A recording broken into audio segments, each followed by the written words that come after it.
I was suffering from amnesia and that all I had to do was think really hard so that I would remember it. I was hit twice on the back of the head. I was scared out of my life. It's impossible. There's no trace of me in the room, so how would I have done that? No matter how bad things seemed, it still didn't change the fact that I didn't kill my friend, and so I couldn't be found guilty. You were interrogated for how many hours straight? So straight, I was interrogated for 53 hours over 5 days. They isolate you, they scare you, and they tell you this is the only way out for you. Right. And at one point, you were actually hit in the head. I was hit, I was screamed at. I didn't understand what was happening to me. I was very young. My roommate had just been murdered. I could just have easily have been murdered, and I was scared. You all have seen the documentary Making a Murderer, Steven Avery and Brendan Dassey, and both are still in jail at this point. And Brendan at that point was considered to have about a 70 IQ. He was led into an interrogation by a lawyer who just delivered him up and said, here you go, goodbye, without his parents, without legal representation. And that confession is admitted into evidence, and he is in prison today.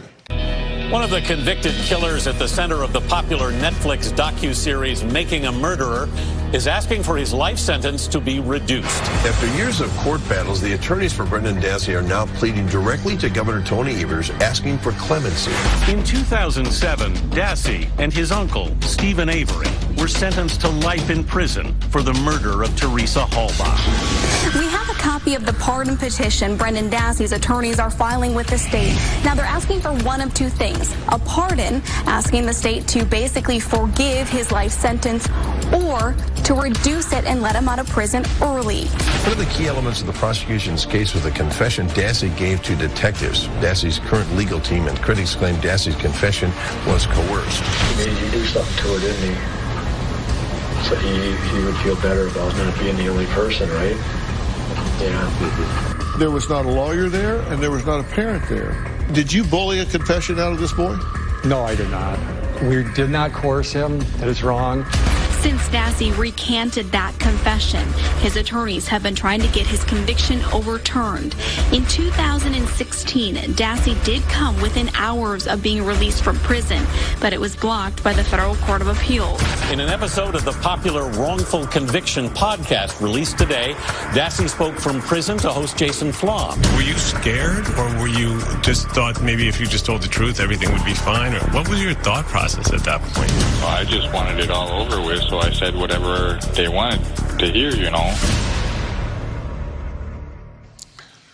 It's outrageous.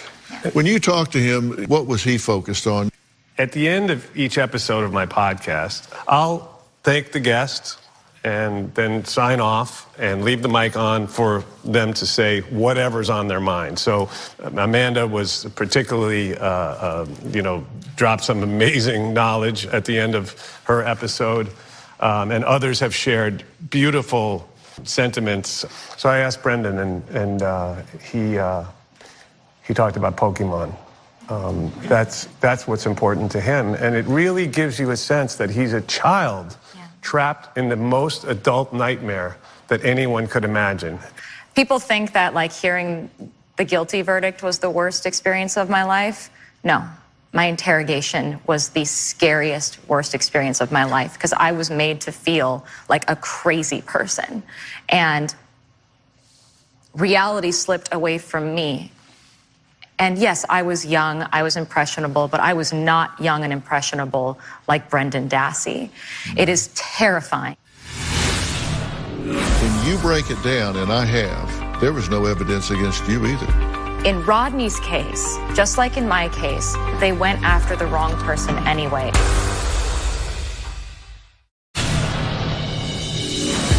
Did you rape and murder Stacey Stites? No, absolutely did not. I first saw this story on Dr. Phil, and now I see more and more people are talking about it. In recent weeks, celebrities